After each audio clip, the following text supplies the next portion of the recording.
I'm so excited to introduce our next candidate because I met her last time, the last cycle in 22, and she was wonderful and lovely, and she won her race. And she is up against a really tough race again this year. But I know that we are all pulling for her. And I'm going to ask all of you to please, all of you in North Texas, let's all team up and help her through to the finish line. So let me introduce to you one of our Mom's Report Card A candidates. She got an A on our Mom's Report Card, and it wasn't easy. And the other thing is, I want to say something else before I introduce you to her. The other thing is that I saw this person grow and be the best during the Texas Ledge. She worked across the aisle. She was a team player with the Democrats, and she is the best. What a wonderful person. So I'm so excited to introduce you to Mihaela Plesa. She is a representative from Texas House District 70. This district is in Collin County, north of Dallas. Representative Plesa was a freshman during the last legislative session, and she is running to retain her seat during the 89th leg session, and she deserves to win. She needs a seat because no one represents her constituents like she does. She's amazing. So welcome. I'm so glad you're here, friend. Tell us a little bit, for those that do not know you, I'm gushing, but I know you. Tell us a little bit about who you are and why you're running for office. Well, thank you so much for having me. I'm so excited to be here, and I could not have won my seat last cycle without Mothers Against Greg Abbott. For those of y'all that don't know me, my name is Mihaela Plesa, and I am a first-generation Romanian American. My family immigrated here from Eastern Europe during communism, and I was born and raised in my district. I am a proud product of Plano ISD schools, went to college right around my district, and actually started my first small business right in House District 70. And in 2016, when Trump was elected to office, I knew that the marching and the protesting and the voting that I had been doing, it just wasn't enough anymore. So I sold my small business. I took my 2 political science degrees, and I went down to Austin, where I work as an unpaid intern, working my way up to legislative director for 6 years in the Texas Capitol before I ran for office. I was not expecting to win, to run in the most competitive seat last cycle.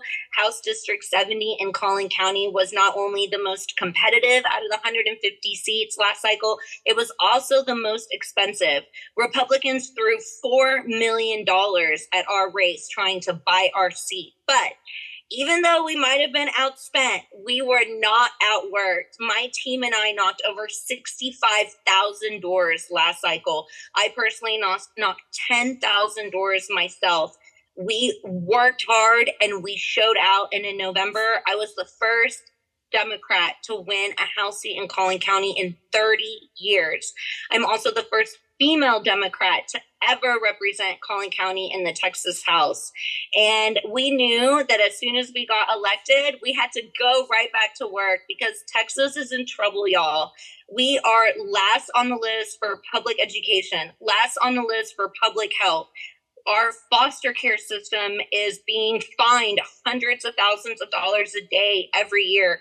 Our communities with disabilities are suffering. And so going to Austin last session, I knew that there was no time to waste. 140 days is not enough time to get anything done. So I was really honored to be named Freshman of the Year by the Legislative Study Group for my work on early childhood intervention programs. And our mothers on the call that have children with disabilities know what ECI is. There hadn't been an increase in ECI funding in the state of Texas in 10 years. And last year we did it. We raised it by $6.2 million. And I'm proud of the work that we did, but also keep our community safe, to make sure our seniors are taken care of. And those are the things that I want to work on next session. I want to make sure that we're fully funding our schools. I want to stop any voucher scam, welfare for the wealthy, coupons for the corrupt. All that has got to go. We don't need that in Texas. We need to make sure that our grid is working, that our water is clean, that our kids are safe in schools. I know that we can protect second graders and the Second Amendment in the state of Texas, and that's what I'm fighting to do. But I really can't do it without your help. We need people to help us knock on doors. We need people to help us write postcards. We need people to donate money. The Republicans are going to try to throw everything they have at this seat again because it's really the only Democratic flip that they have this session is House District 70, and we can't let them take our seat. So I need your help.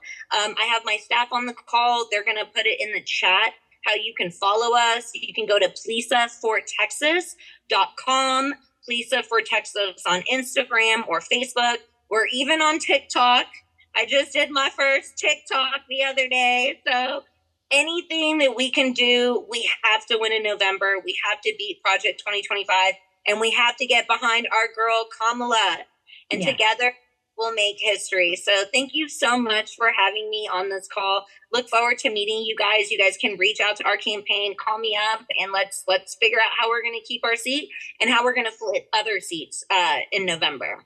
Wonderful. Well, I know you have to go, but what are the 3 most important issues for your district that you're running on right now? So for our district, it's for sure public education. We have some of the best schools in the state out in Plano, Frisco, and Allen. And so we're always looking at ways to make sure that we're fully funding public education, that we don't have any unfunded mandates on our schools, that we keep kiddos in our classrooms, and we keep our teachers paid. So that's my number 1 priority. My second priority is also going to be around our children, specifically our children with disabilities and our children in the foster care system. We need to create a more trauma-informed system within our foster care system. And so that's the other thing that I'm working on. And always, always, always making sure that women get their bodily autonomy back. We need to stop this madness that the Republicans are doing on banning women's bodies, right? I mean, they're coming for contraception. They're coming for IVF. They're even coming for no-fault divorce. This is not hyperbole, you guys. This is reality. They have written it all in Project 2025. It's right there in black and white. And so those are the top 3 things that I'm going to be advocating for and fighting for in the 89. Yeah. And as you know, we're like ground zero of Project 2025 already. We were the testing ground for Project 2025. And that is the truth. So you already mentioned all the different places where we could find you, but do you have any events coming up where you're knocking on doors and such? Yeah, so we do every couple of Mondays. We do it about twice a week. We do Mondays with Mihaela. So if you go on my website or my social media, it's on August 5th. We're going to have a Mondays with Mihaela. And my very, very good friend, Representative Vicki Goodwin, will be joining me. And we're going to be talking about gun violence as well and making sure our community is safe. That's Monday, August 5th at the Lion and Crown, which is in Allen, Texas, if there's anybody there. We also knock on doors every Saturday and Sunday. So if you reach out to our office and you want to get out on the doors, you can meet us at where we're launching from. We normally launch from a park or a coffee shop. You can get some literature. We're knocking on doors. But if you can't do any of that, we also have postcards you guys can write. And we can give you a stack of 50 or 100 postcards. You can write them on your couch, bring them back to us. We'll stamp them and sign them and get them on their way. These small little things matter.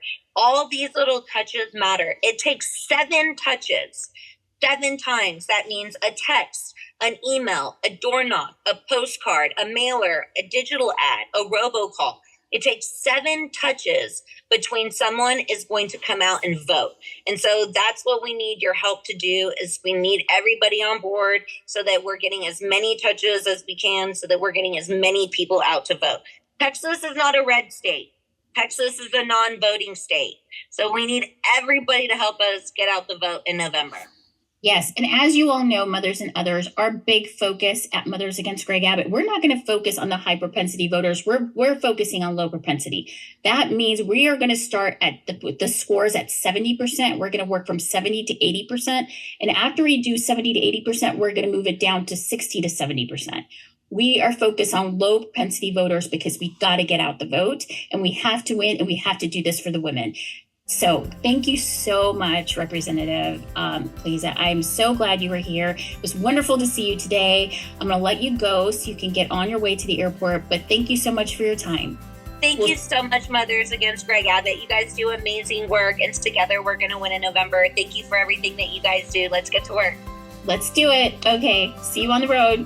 Bye.